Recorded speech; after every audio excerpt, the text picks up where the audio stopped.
Halo teman-teman, perkenalkan nama saya Salinbes Christian Nunai, mahasiswa semester 6 program studi psikologi, Fakultas Kesehatan Masyarakat, Universitas Nusa Cendana, Kupang.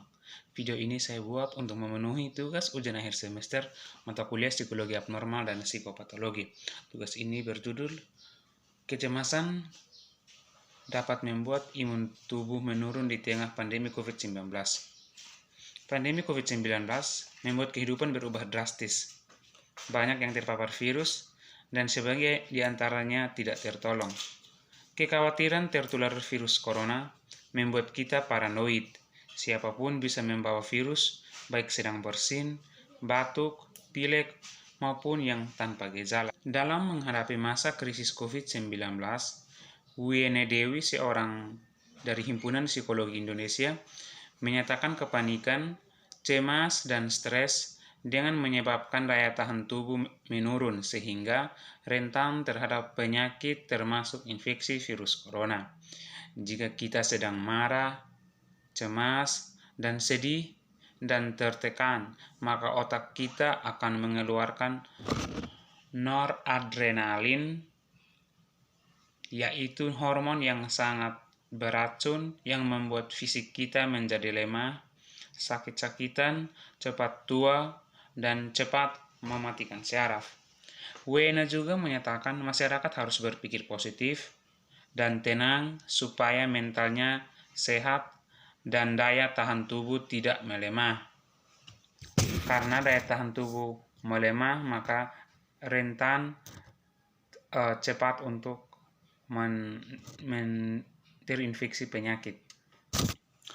Cemas itu tidak salah, tidak berbahaya juga, tapi cemas itu harus diperhatikan.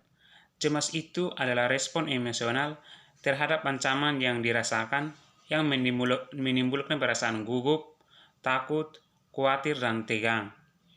Cemas itu terbilang normal apabila masih terkendali dan hilang setelah pemicu masa cemas teratasi.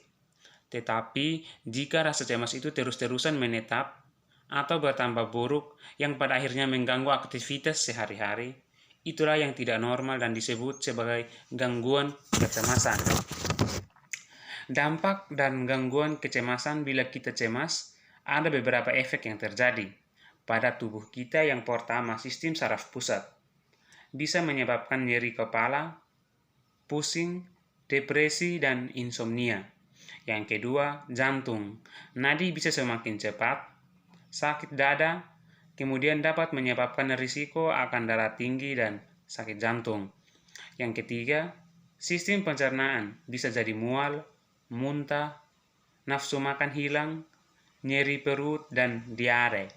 Yang keempat, sistem imun. Rasa cemas ini dapat menurunkan sistem imun tubuh,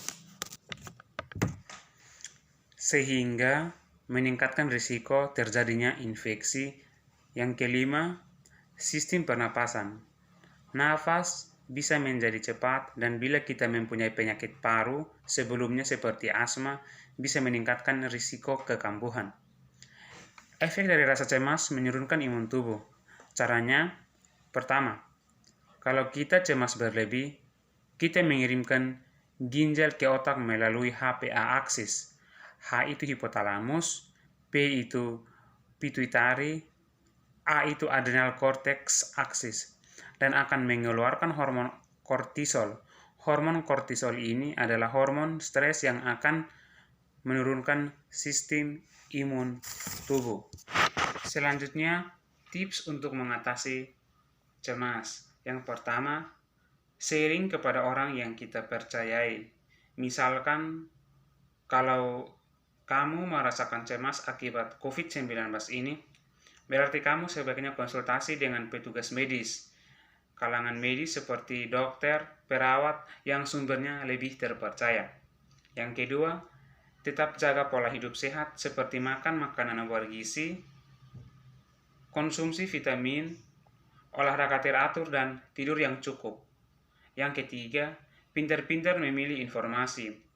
Kamu harus mencukupi kebutuhan informasi dari masalah kamu dari sumber yang lebih terpercaya. Misalnya masalah cemas, kalau kamu karena pandemi COVID-19 ini, kamu harus mencari jurnal kesehatan yang terpercaya dan jangan termakan hoaks. 5. Latihan pernapasan untuk mengendalikan emosi kamu. Yang keenam, hindari informasi yang berlebihan. Contohnya sekarang banyak sekali informasi dari WhatsApp, broadcast, media sosial, bahkan dari televisi. Kamu harus batasi misalnya 1 atau 2 jam dalam sehari untuk mencari informasi. Jangan terlalu berlebihan, karena mendapatkan informasi yang berlebihan tidak baik untuk kesehatan mental kita, kesehatan mental psikologi kita akan terganggu.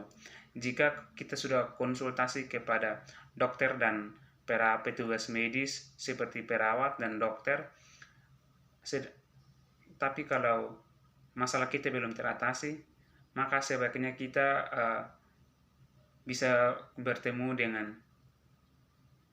psikolog atau psikiater untuk konsultasi lebih baik kepada mereka kepada mereka. Terima kasih.